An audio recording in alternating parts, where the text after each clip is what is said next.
I am wondering if that sort of ethic about what it is about to perform, because let's face it, many people, they wake up, they say, I want to be an actor, I want to be famous, I want to be rich. That's really a lot of the driving force, sadly, for many artists.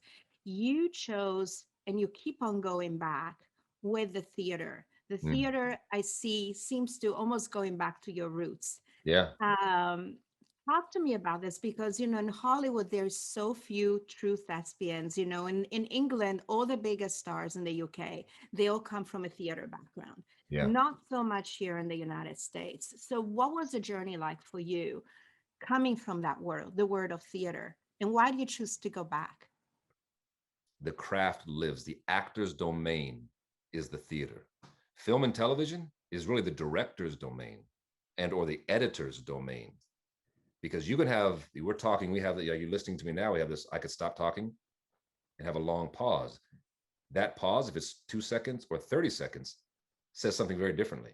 An editor can cut it short, make it fast, can change the performance. In the theater, when the curtain goes up, however we as actors decide to ride that horse and ride that rhythm of that performance, how it ebbs and flows is incumbent upon how the actor does it. So it is the actor's medium, the theater. It's where the actor shines. It's also the hardest type of acting to do, to be in front of an audience for 2 hours without stopping and starting, without cutting and fixing it. So it pulls more on the actor to really do the work and not to, you can't phone it in when you're in the theater. So it's one of the reasons it is my first professional love. It's one of the reasons I do go back to the theater every chance I get and will continue to every chance I get. So it's interesting because we're all evolving, obviously, with age, but also the times are evolving. And Mhm. what I think it's very exciting, well, it's not, COVID was never really exciting, but it resets us all into a new era. I feel there's going to be a renaissance of true storytellers, because look at the emergence of, you've been part of some incredible storytelling. I mean, working with Ava DuVernay and working with Octavia on so many meaningful stories that are relevant to the state of the past that we have experienced, and also the present, and how we're going to determine the future of our country and of our world. And so I think it's very exciting that you already had set in your mind to have this trajectory of being true and faithful to the storyteller. So having worked with such amazing people like Ava DuVernay and Octavia Spencer and Steven Soderbergh, oh my God, I could go, Cicely Tyson. I mean, you have a huge list of A-listers in every craft.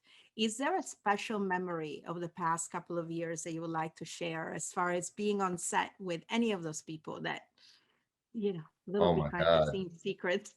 Alexia, there's so many, but you mentioned Cicely Tyson, and she comes to mind immediately because unfortunately we recently lost her, of course. She passed away.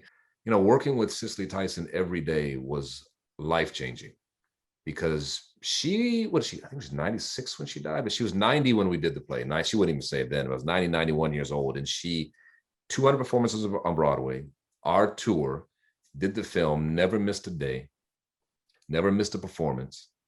She was always on top of her lines and was always pleasant and was giving 100%. And she was as big as a minute. I mean, I don't know how tall she was, 5 foot. I don't know. And very lean, but when you hug her, you felt nothing but muscle. She was ripped. She was toned. She did 60 push-ups every day at 90. So that's how she was physically capable of being in every scene, doing 8 shows a week at that age and stage of her life. One of my fondest memories is her being on stage with her every night, and the love she had. I had the chance to work with her 5 times in my career. So she's kind of been a part of my life. We didn't really keep in touch in between jobs, but we kept coming back together. So by the time we did the trip to Bountiful, I had already played her son and grandson in 20 years prior.